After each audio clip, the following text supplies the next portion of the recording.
I think we really have a very good, fortunate alignment of stars. Europe is sucking air at the moment. Japan is slowing down. China, we've just heard, is going to be possibly in a crisis not too far from now. India is growing at a rapid clip. India is looking to be an exciting place. It's again become a must-be-in country after, I would say, 6 or 7 years. We have the right leadership. They are no more hobbled by the blockages that were seen in the last UPA government. I think they've demonstrated the leadership by coming out with ordinances and ensured that the obstinate obstructionism of the opposition is dealt with very decisively. I think these are the things that were missing in the last few years. And finally, as an entrepreneur, as a person who runs a company, what are the ingredients of success? A hard-working government, and this government is certainly one of the most hard-working government. You see ministers working tirelessly, bureaucrats working tirelessly. It's truly a hard-working government.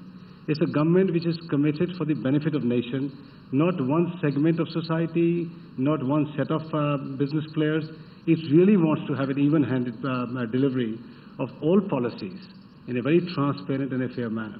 And if all this will not result in India becoming a real successful story, then I'm afraid nothing else will. But I remain very hopeful that we have turned the page. We need a runway. We need a period of time. We need to know that the rules of the game will not change for 3 years or 5 years, or at least these set of rules will not change. Some may not. But to have frequent changes in regulations completely makes the management of a business very knee-jerk, very chaotic. And as far as the insurance industry is concerned, in addition to FDI, we also need a more favorable, not only regulatory, but a tax dispensation. Government should come out clear. This is not manufacturing. This is not industrial business. Insurance may be an industry, but we have to be clear, are we following the employment model which has given way to bank assurance, for example? Or are we encouraging insurance companies to make larger shareholder profits are only 5%? And there are very stringent norms about where and how much we can invest our surpluses, if you will. So to punish the insurance industry by a tax regime which is unfavorable or ranked at par with industry at large is not making the rules of the game clear. So in addition to FDI, which is heartily welcome, and I think whether it's under the ordinance scheme or through other measures which I hope will play out in the next few weeks and regularize all of that, I don't think anybody's concerned about that. We are in safe hands. But we need a few of these things also to be sorted out. Leave Vodafone to one side. Frankly, that's not going to make or break Vodafone, and also India. But the fact is that that sort of retrospective style of working has broken the back of business India, and that needs to be fixed. So I think it's an India question, not a Vodafone question.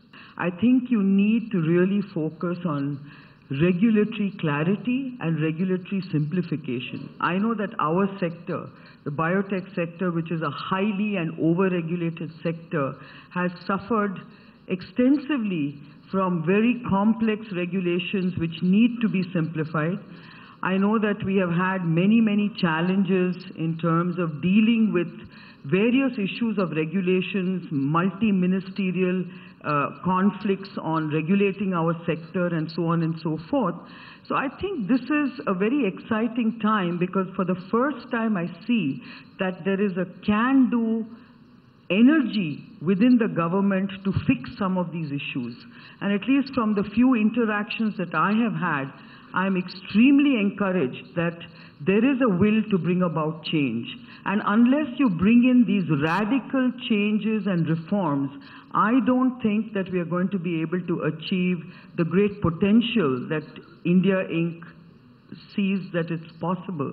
Find us on Facebook at facebook.com/ETNow and don't forget to click the like button. You can also follow us on Twitter at ETNowLive. To stay updated with all our programming, hit the subscribe button on our YouTube channel by logging on to youtube.com/user/ETNow.